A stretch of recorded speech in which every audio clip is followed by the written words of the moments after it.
Hello students, आज हम समझेंगे class 10th maths NCERT book का चैप्टर नंबर 8 जिसका नाम है ट्रिग्नोमेट्री।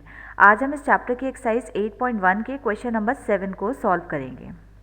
क्वेश्चन नंबर 7 में हमें कॉट थीटा की वैल्यू गिवन है 7/8 के इक्वल। हमें इवेल्युएट यानी फाइंड करना है पार्ट 1 एंड पार्ट 2 की वैल्यूज़। तो चलिए क्वेश्चन को सॉल्व करते हैं। सबसे पहले हम एक बनाएंगे राइट ट्राइंगल। अब देखिए क्वेश्चन में हर जगह आपको एंगल थीटा दिख रहा है, तो इस वाले एंगल को हम थीटा कंसीडर कर लेते हैं। अब देखिए क्वेश्चन के अंदर हमें गिवन है कॉट थीटा की वैल्यू जो कि है 7/8। कॉट थीटा का रेशियो निकालने के लिए हम इस ट्रिक का यूज़ करेंगे जिसको हम बोलते हैं पंडित बद्री प्रसाद हर हर बोले। अब देखिए कॉट थीटा जो होता है वो ये लास्ट वाला होता है, यानी कि कॉट थीटा का रेशियो है b/p। It means base upon में परपेंडिकुलर। अब देखिए बेस की वैल्यू यहाँ से हमें मिल गई है 7, तो ट्राइंगल में हम लिखेंगे बेस के नीचे 7, और परपेंडिकुलर की वैल्यू हमें मिल गई 8, तो यहाँ पर हम लिखेंगे 8। अब इस ट्राइंगल के अंदर ये जो हाइपोटेनस है इसकी वैल्यू हमारे पास नहीं है, इसको हम फाइंड करेंगे पाइथागोरस थ्योरम से। तो हमें लिखना होगा by Pythagoras theorem. Pythagoras theorem के अकॉर्डिंग हाइपोटेनस का स्क्वायर इक्वल होता है perpendicular square plus base square के। तो देखिए परपेंडिकुलर की वैल्यू 8 है, यहाँ पर 8 पुट कर देंगे, और बेस हमारे पास इस ट्राइंगल में है 7, तो यहाँ आ जाएगा 7 का स्क्वायर। 8 का स्क्वायर होता है 64, प्लस में 7 का स्क्वायर हो जाएगा 49। इससे h स्क्वायर की वैल्यू हो जाएगी 113 के इक्वल, और जब हम इससे h यानी हाइपोटेनस निकालेंगे तो 113 पे रूट चढ़ जाएगा। तो ये आगे हमारी हाइपोटेनस की वैल्यू, इसको हम फिगर में भी लिख देते हैं। अब हम सॉल्व करेंगे पार्ट 1 को। पार्ट 1 को सॉल्व करने के लिए हमें साइन थीटा और कॉस थीटा की वैल्यूज़ भी चाहिए, तो इसका रेशियो हमें अलग से निकालना होगा। तो देखिए साइन थीटा का रेशियो होता है p/h। It mean sine theta की वैल्यू हो जाएगी 8/113 अंडर रूट में।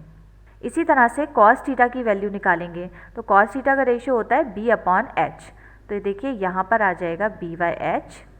अब देखिए b की वैल्यू है 7, तो यहाँ 7 आ जाएगा, और हाइपोटेनस है 113 अंडर रूट में। अब ये जो साइन थीटा और कॉस थीटा की वैल्यूज़ हैं इसको हम पुट कर देंगे इस क्वेश्चन के अंदर।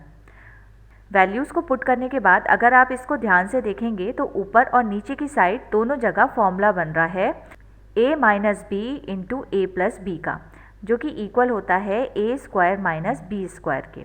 तो ये वाला जो फॉर्मूला है ये हम इस क्वेश्चन के अंदर पुट करेंगे। अब देखिए इस फॉर्मूले को अप्लाई करने के बाद यहाँ पर हो जाएगा 1 का स्क्वायर माइनस 8/अंडर रूट में 113 का स्क्वायर। इसी तरह से नीचे की साइड हो जाएगा 1 का स्क्वायर माइनस 7/अंडर रूट में 113 का स्क्वायर। अब यहाँ पर 1 का स्क्वायर करेंगे तो 1 मिलेगा, और 8 का स्क्वायर करने पे मिल जाएगा 64।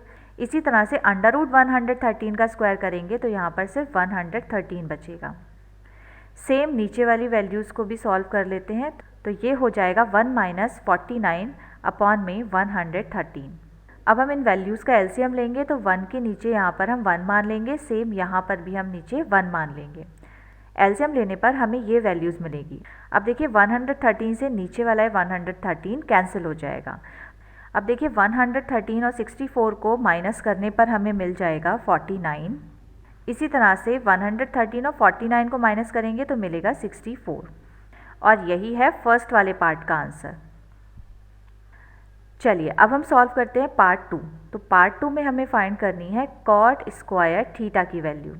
क्वेश्चन के अंदर हमें कॉट थीटा की वैल्यू तो ऑलरेडी गिवन है जो कि है 7/8, तो यहाँ पर कॉट थीटा के नीचे हम रखेंगे 7/8। अब क्योंकि हमें इसके स्क्वायर की वैल्यू फाइंड करनी है तो यहाँ पर हम स्क्वायर लगा देंगे। सॉल्व करने पर हमें मिलेगा 49 डिवाइड में 64, और यही है सेकंड वाले पार्ट का आंसर। सो आई होप आपको ये क्वेश्चन अच्छे से समझ आ गया होगा। अब हम मिलते हैं नेक्स्ट क्लास में नेक्स्ट वाले क्वेश्चन के साथ, तब तक के लिए गुड बाय।